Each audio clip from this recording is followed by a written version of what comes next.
आज हमारे पास रामायण के सुंदरकांड का एक विश्लेषण है जो हनुमान को एक भक्त की तरह नहीं देखता बल्कि एक अल्टीमेट क्राइसिस मैनेजर के रूप में देखता है और उनके कम्युनिकेशन और लीडरशिप स्किल्स की पड़ताल करता है। हाँ, और इसकी शुरुआत ही बहुत दिलचस्प है। स्क्रिप्ट में हनुमान के जो 3 अलग-अलग कम्युनिकेशन स्टाइल्स हैं ना, उनको हाईलाइट किया गया है। सीता के साथ इमोशनल, रावण के साथ अग्रेसिव। बिल्कुल, और राम के साथ एकदम टू द पॉइंट। तो ये तीनों ऑब्जर्वेशंस अपनी जगह बिल्कुल सही हैं, पर मुझे लगता है कि यहाँ एक बहुत बड़ी अपॉर्चुनिटी मिस हो रही है। अपॉर्चुनिटी मिस हो रही है? मतलब आप कह रही है कि ये एनालिसिस व्हाट तो बता रहा है पर व्हाई की गहराई में नहीं जा रहा। एग्जैक्टली। अभी ये तीनों स्टाइल्स ऐसे लगते हैं जैसे वो 3 अलग-अलग मौकों पर पहने गए 3 अलग-अलग मुखौटे हों। पर क्या एक अच्छा लीडर वही नहीं होता जो सिचुएशन के हिसाब से अपना स्टाइल बदल सके? इसमें कमी क्या है? नहीं, आप बिल्कुल सही हैं। एडेप्टेशन तो एक की स्किल है ही, लेकिन यहाँ एक और गहरा लेयर है। कमी ये नहीं है कि स्टाइल बदला, कमी ये है कि स्क्रिप्ट उस गोल्डन थ्रेड को नहीं पकड़ पा रही जो इन तीनों स्टाइल्स को एक साथ बांधता है। Golden thread? हाँ, ये सिर्फ ऑडियंस के हिसाब से एक रिएक्शन नहीं था, ये एक सिंगल माइंडेड स्ट्रेटेजिक फोकस का नतीजा था। हर शब्द, हर एक्शन सिर्फ एक ही चीज के लिए था, राम का मिशन। अच्छा, तो आप कह रही हैं कि ये 3 अलग-अलग टैक्टिक्स नहीं बल्कि एक ही ग्रैंड स्ट्रेटेजी के 3 हिस्से थे। ये एक दिलचस्प एंगल है। बिल्कुल।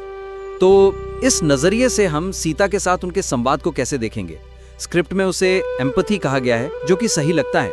एम्पैथी तो थी, लेकिन वो सिर्फ फीलिंग सॉरी वाली एम्पैथी नहीं थी। इसे मिशन ड्रिवन एम्पैथी कहना ज्यादा सही होगा। Mission driven empathy? इससे थोड़ा और समझाइए। सोचिए, उनका पहला लक्ष्य क्या था?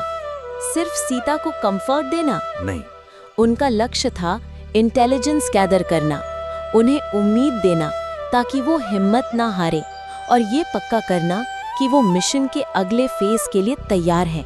तो उनका इमोशनल कनेक्ट एक स्ट्रेटेजिक टूल था। बिल्कुल, वो आंसू भी पोंछ रहे थे और साथ साथ लंका की मिलिट्री स्ट्रेंथ का असेसमेंट भी कर रहे थे। ये टैक्टिकल एम्पैथी थी। वाह, टैक्टिकल एम्पैथी, ये फ्रेमिंग ही पूरी बात बदल देती है। तो फिर रावण के साथ उनका अग्रेशन, उसे तो ज्यादातर लोग हनुमान के गुस्से का नतीजा मानते हैं। क्या वो भी कैलकुलेटेड था? मेरे हिसाब से तो 100% कैलकुलेटेड था। देखिए, वो गुस्सा जरूर थे, लेकिन वो एक मास्टर स्ट्रैटेजिस्ट भी थे। रावण के सामने उनका अग्रेशन सिर्फ मैं तुमसे नहीं डरता का मैसेज नहीं था, वो एक स्ट्रैटेजिक पावर प्ले था। वो अकेले होकर भी ये दिखा रहे थे कि मैं तुम्हारी पूरी सल्तनत को चुनौती दे सकता हूँ। अच्छा, मतलब वो असल में दुश्मन के कॉन्फिडेंस को ब्रेक कर रहे थे। हाँ, उनकी रेस्पॉन्स कैपेबिलिटी को टेस्ट कर रहे थे और आने वाले युद्ध के लिए पहला साइकोलॉजिकल ब्लो दे रहे थे। ये सिर्फ गुस्सा नहीं, ये साइकोलॉजिकल वॉरफेयर था। और राम के साथ उनकी ब्रेविटी, उनका वो फेमस डायलॉग दृष्टवा सीता, वो तो मैनेजिंग अपवर्ड का टेक्स्ट बुक एग्जाम्पल है। सोचिए, राम किस मानसिक स्थिति में थे? महीनों की चिंता, अनिश्चितता। हाँ, वो तो पूरी तरह से टूटे हुए होंगे। बिल्कुल। अब हनुमान वहां जाकर पूरी कहानी सुना सकते थे, मैं कैसे गया, मैंने क्या क्या देखा, लेकिन उन्होंने ऐसा नहीं किया। उन्होंने सबसे पहले वो 2 शब्द कहे जिनकी राम को सबसे ज्यादा जरूरत थी, सीता को देखा। बस इस एक लाइन ने तुरंत राम की एंजाइटी को खत्म किया और उनके दिमाग को वरी मोड से एक्शन मोड में स्विच कर दिया। ये दिखाता है कि हनुमान सिर्फ एक मैसेंजर नहीं थे, वो अपने लीडर के इमोशनल स्टेट को भी मैनेज कर रहे थे ताकि मिशन पर फोकस बना रहे। तो पहला बड़ा टेक अवे ये है कि हनुमान के कम्युनिकेशन को अलग अलग स्किल्स की तरह देखने के बजाय उसे एक सिंगल यूनिफाइड स्ट्रैटेजी के तौर पर फ्रेम किया जाए, जिसका कोर ऑब्जेक्टिव हमेशा राम का मिशन था। एग्जैक्टली। इससे वो सिर्फ एक अच्छे कम्युनिकेटर नहीं बल्कि एक मास्टर स्ट्रेटेजिस्ट के रूप में उभरते हैं। सही बात है। और इसी स्ट्रेटेजी की बात को आगे बढ़ाते। जिस कॉन्टेक्स्ट में ये सब हो रहा था, वो कोई कॉर्पोरेट बोर्डरूम नहीं था। हाँ, स्क्रिप्ट में जो मॉडर्न टेकअवेज दिए गए हैं, स्टेक होल्डर मैनेजमेंट, रिसोर्सफुलनेस, वो काफी यूजफुल हैं, लेकिन आप सही कह रहे हैं, उनमें वो लाइफ एंड डेथ वाली अर्जेंसी फील नहीं होती। बिल्कुल। बी असर्टिव या शो एम्पैथी जैसे लेसन्स थोड़े जेनेरिक लगते हैं, जैसे किसी बिजनेस मैगजीन से उठाए गए हों, है ना? हाँ, बिल्कुल। वही तो पॉइंट है। ये लेसन्स गलत नहीं है, लेकिन स्क्रिप्ट उनके हाई स्टेक्स नेचर को कैप्चर नहीं कर पा रही है। हम एक ऐसे इंसान की बात कर रहे हैं जो अकेला है, दुश्मन के देश में है और उसकी एक छोटी सी गलती का मतलब है मौत या पूरे मिशन का फेल हो जाना। आज के कॉर्पोरेट वर्ल्ड में हम प्रेशर की बात करते हैं, पर हनुमान जिस प्रेशर में थे वो तो नेक्स्ट लेवल था। तो हम इन लेसन्स को और पावरफुल कैसे बना सकते हैं? हम इनमें वो ग्रेविटी, वो अर्जेंसी कैसे डालें? यही मेरा सवाल है। हमें हर लेसन को high stakes decision making under extreme pressure के लेंस से रीफ्रेम करना होगा।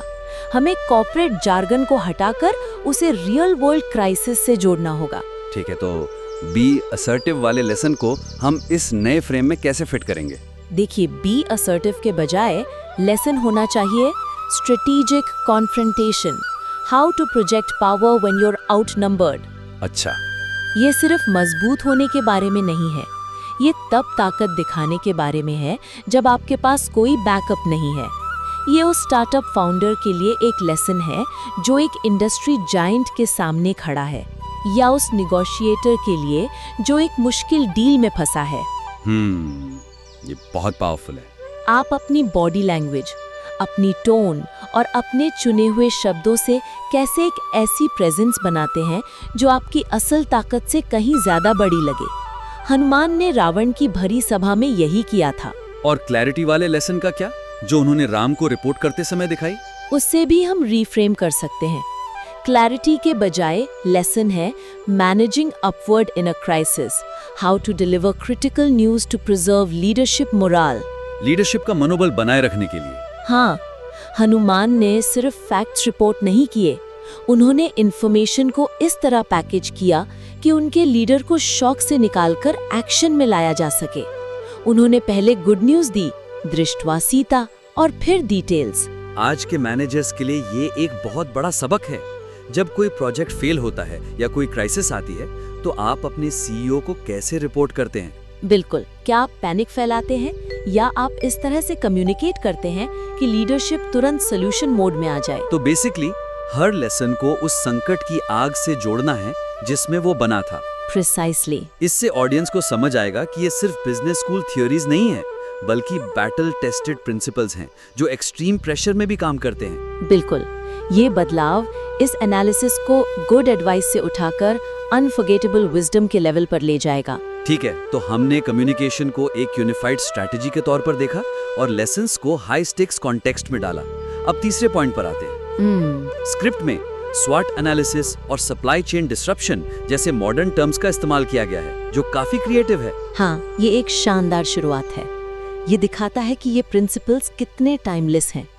लेकिन अभी ये सारे पॉइंट्स जैसे केओस में काम रहना या कैलकुलेटेड रिस्क लेना अलग-अलग आइलैंड्स की तरह हैं। मतलब अच्छे हैं पर बिखरे हुए हैं। हाँ, ऐसा लगता है जैसे हमारे पास सारे इंग्रेडिएंट्स तो हैं पर रेसिपी बुक नहीं है। तो आप कह रही हैं कि इन बिखरे हुए मोतियों को एक माला में पिरोने की जरूरत है। एग्जैक्टली।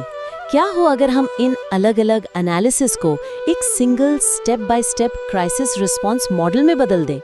हम इसे एक हनुमान क्राइसिस प्लेबुक का नाम दे सकते हैं। वाह, the Hanuman crisis playbook, I love it. यह सुनने में बहुत एक्शनेबल लगता है ना? एक ऐसा फ्रेमवर्क जिसे कोई भी लीडर किसी भी क्राइसिस में इस्तेमाल कर सकता है। तो इस प्लेबुक की शुरुआत कहाँ से होगी? स्टेप 1 क्या होगा जब आप दुश्मन के इलाके में अकेले हों? Step 1, observe and Orient. ये सबसे क्रिटिकल फेज है। हनुमान जब लंका में घुसे तो उन्होंने आते ही हमला नहीं किया। नहीं, पहले ऑब्जर्व किया। हाँ, उन्होंने खुफिया जानकारी इकट्ठा की, सिटी का लेआउट समझा, गार्ड्स के पैटर्न्स देखे और कल्चर को फील किया।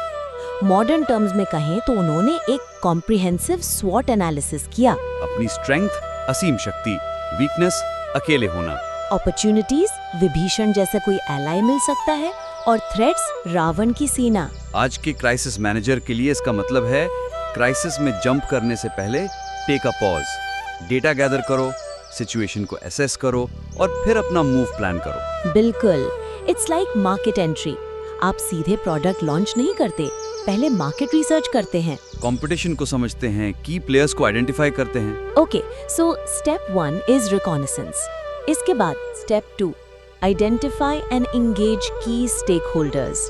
एक बार सिचुएशन समझ आ गई तो उन्होंने की प्लेयर्स को आइडेंटिफाई किया।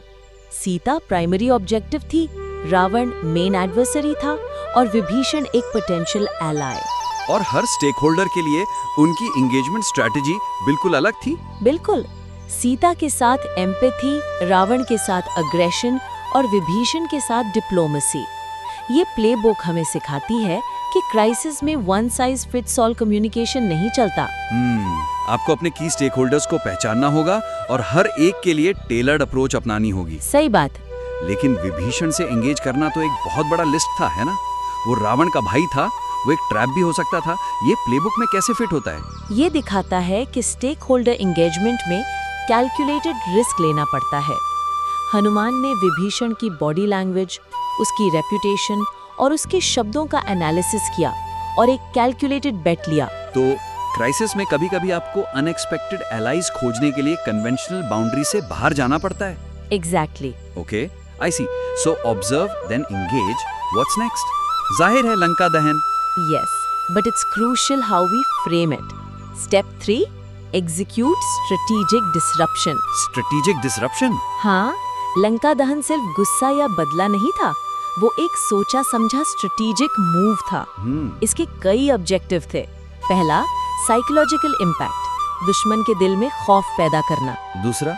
एनिमी की कैपेबिलिटीज को टेस्ट करना, उनकी इमरजेंसी रिस्पांस कितनी तेज है। सही।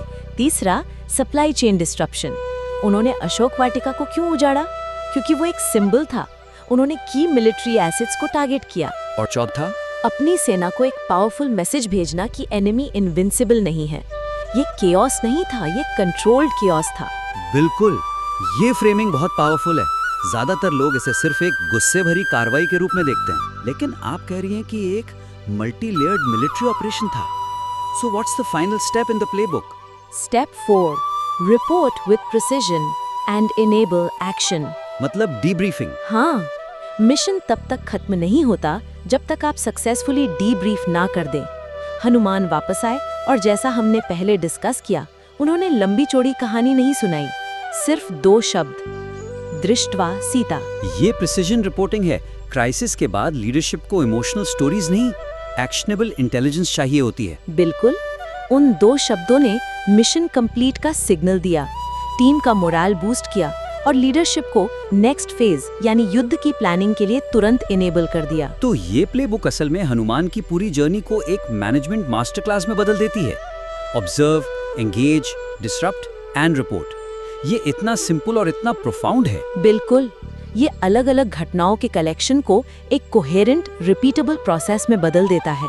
तो इस शानदार एनालिसिस को और भी बेहतर बनाने के लिए हमारे पास 3 बहुत ही क्लियर सजेशंस हैं। पहला, हनुमान के अलग अलग कम्युनिकेशन स्टाइल्स को एक सिंगल मिशन ड्रिवन स्ट्रैटेजी के तहत यूनिफाई करें। ये हनुमान को सिर्फ एक माइथोलॉजिकल कैरेक्टर के रूप में नहीं, बल्कि एक टाइमलेस केस स्टडी के रूप में स्थापित करेगा, जिससे आज का कोई भी लीडर सीख सकता है। बिल्कुल, जब आप इन आइडियाज को इनकॉर्पोरेट कर लें, तो हमें अपना ड्राफ्ट फिर से भेजिएगा। We'd love to see how it evolves.